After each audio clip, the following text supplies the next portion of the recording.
ပြောပြီးသားကျမတို့တော့ဘယ်ယောက်ျားမှမအံဘူးရှင်းတယ်နော်ထုံးစံမရှိဘူးကျမတို့ဘဝမှာလောင်အမ်းမိရတယ်ဆိုတော့ထုံးစံမရှိဘူးအရင်ချင်းရှိတဲ့မိန်းမတော့ကအဲ့လိုလက်ဖြောက်တီးပြီးဒီလိုလက်မစပြစ်လိုက်တာနဲ့ဒီလိုလာတာလိုက်စရာလည်းမလိုဘူးနော်ပြောတယ်ဘာဖြစ်လဲလေကားသုံးဖြစ်စင်လူပြိုတယ်ငါတို့ကလေကားသုံးဖြစ်စင်ကြမလို့လို့ငါတို့တွေကအပေါ်ကဝရနာကနေဒီလိုလက်ကားလေးဟလိုက်တာနဲ့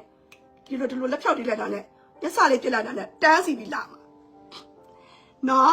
ဆိုတော့ပြောချင်တာကကျမတို့ကတော့ပတ်သက်ရှိရင်ချမ်းသာရင်ယောက်ျားတွေကိုတော့လော်တွေတော့မအမ်းဘူးကျမတို့က GIA စိတ်စီထားမှာပြောပြီးသားနော်အဲ့တော့ပတ်သက်ရှိရင်ရှင်တို့ကိုကျမပြောမယ်ငွေရှာတယောက်တည်းတောက်ပါပတ်သက်ရှိရင် GIA စိတ်ဝယ်ပြီးတော့စီထားဘဲတော့မအမ်းနဲ့ဒီခက်ကလော်တွေကိုအမ်းမဲ့ခက်မဟုတ်တော့ကိုကအရေးချင်းရှိတယ်ကိုမအရေးသွေးရှိတယ်တောက်ပါတယ်ဆိုရင်တောက်ပါတဲ့မိန်းမကိုသူ့ဟာသူလိုက်လာနိုင်မယ်တန်မိုးရှိတဲ့ယောက်ျားတန်မိုးရှိအောင်နေတန်မိုးရှိတဲ့ယောက်ျားလိုက်လာမှာပဲတန်မိုးရှိအောင်မနေရင်ပတ်စံဘလောက်ချမ်းသာတန်မိုးမရှိတဲ့မိန်းမကိုတန်မိုးမရှိတဲ့ပိုင်းလုံးကောင်ပဲလာပြီးခြူမှာပဲဒါပဲ